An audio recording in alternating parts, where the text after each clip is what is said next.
د چکدرې ډیرې اوسیدونکو فضل معبود بابو خان ویلي دي چې د چکدرې دربار عبدالرحمن د ډیرې جماعت سیرې پزماکه ناجایز قبضه کول غواړي. دغه ځمکه د جماعت جوړولو لپاره خرڅ شوې ده او عبدالرحمن چې چاله پیسې ورکړي دي هغه سره د خپل خبره صفا کړي. په دې الزامونه بې بنیاد دي. د فضل معبود بابو خان ویناوه: زمانم فضل معبود خان دی، زه د دې چکدرې ډیرې اوسیدونکی یم. زمونږ په دې زوړ بازار منډای کې یو د جماعت د ډیرې جماعت یو سیرې ده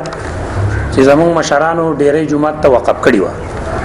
دا سیرې مانګه د جماعت د جوړولو لپاره په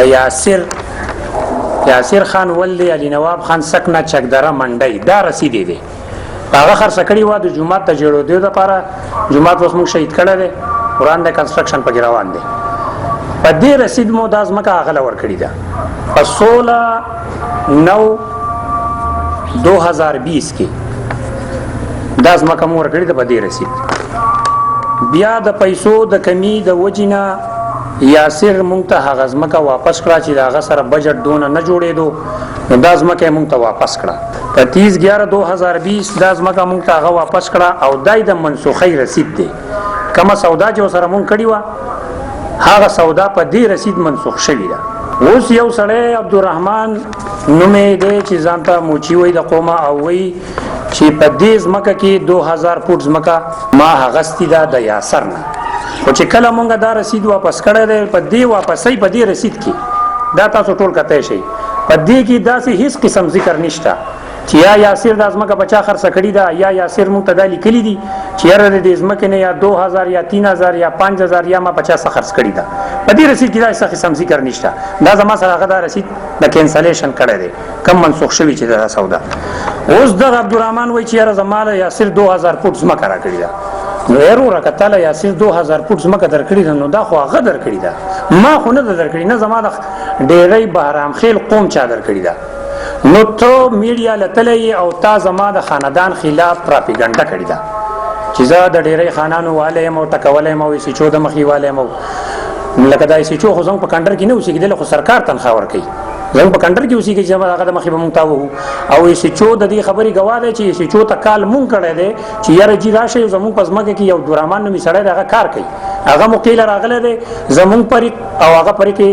تانې ته بوتلیو او بیا 2 غنټې پس د 107 ضمانت لپاره عدالت ته راوستیو او هغه ضمانتونه 107 کې اغستې شوی. نور هیڅ قسم داسې ذکر نه شوی چې سچو یا د چا سیټ کړی یا څه کړی، ځکه چې بدی کې سچو سب هیڅ قسم نور څه کاروایی نه کړي، صرف 107 دغه نه اغستې دي او دا ذکر یې کړی چې به تر 100 پورې زموږ سره دا درخواست موجودي دراغه پورې په فریقین دوه نظم کې نه ورځي. پس اباس هر د 10 بیا راغلی زما کې لا پس مکه کې کار کوي سچو پس بیا راغلی او چت کړی تانی ته وړي چې ګور تاسو ما پرون باندې کړی چې دې زما کې لمر راځي چې تاسو راځي تاسو مسله جوړیږي جګړم جوړیږي تاسو تر هغه د ځمکې نه راځي تر څو پورې دا مسله حل شوی نه.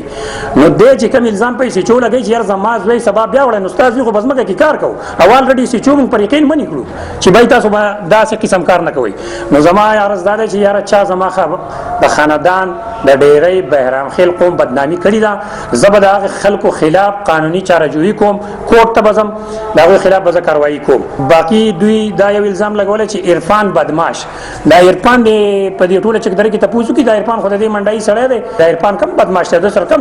لس جنرال ګرځي او ټوپک مار وسره ګرځي چې دا عرفان بدمعاش دی. عرفان خدای تعالی یو واجب سره دی خو عرفان د دوی خلاف پتاانه کې درخواست ورکړی دی. دا د هغه درخواست نه د بچ کېدو لپاره د عرفان نوم په بدمعشۍ کې یاد کړی دی چې دا سړی د خپل معاملات ته هغه چا سره وساتي چې چا د لزمکه ورکړی دا د چکدرې یوټیلیټي سٹور چې کم دی دغه شاته واقع د لزمکه نو دا د جمعه ځمکه ده د خدای نه ویریږي دا زموږ ذاتی ځمکه نه ده په موږ د 1 روپۍ حرامه دي جمعه زموږ شته ډیره ده الحمدلله الله خپل نعمتونه ټول لا کړی دي د جمعه ځمکه ته موږ ناس نه یو. نو ته مهرباني وکړه د جمعه د ځمکې نه قلاره کینه او استاد د چا سره سم معاملې ده نور هغه معاملې ده سړي سره وساته چا نه پیسې اغستی چا د سٹامپ لیکل دي چا د دسخطي کړی دي نو مهرباني وکم حق سړي لاړ شه دا غم د دقه سیرې خواته کور دي خبره معاملې سره حل کا زماز مکه لمرزه د جمعه ځمکه ضروره د جمعه ځمکه لمرزه